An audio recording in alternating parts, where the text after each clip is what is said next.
In today's video, I'm going to teach you how to add a CSV file into Getresponse. We'll walk through the process step by step so you can confidently import your contacts without worrying about losing data or making mistakes.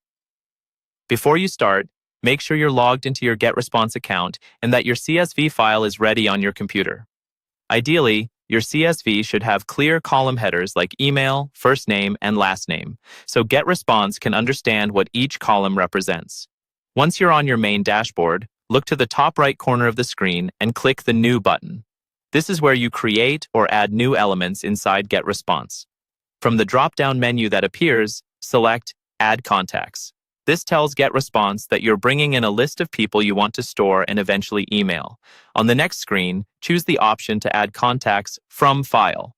In most cases, this tab will be selected by default, but if it isn't, simply click it.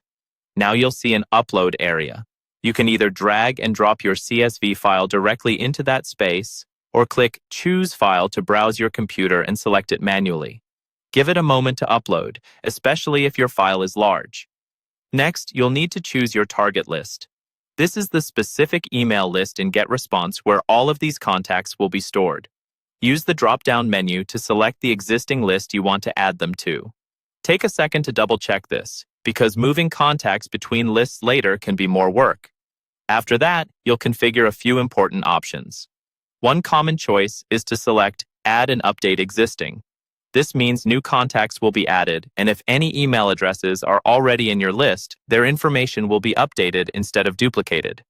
You can also choose at this point whether to add these contacts into an autoresponder cycle so they start receiving automated emails right away. You'll now see a permission checkbox confirming that you have the right to email these contacts. Only proceed if you've collected these emails legally with proper consent. Go ahead and tick that box. Click Next to move to the field mapping screen.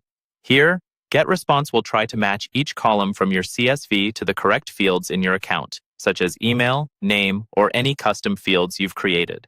Carefully review these matches and manually assign any unmatched columns so that all your data ends up in the right place.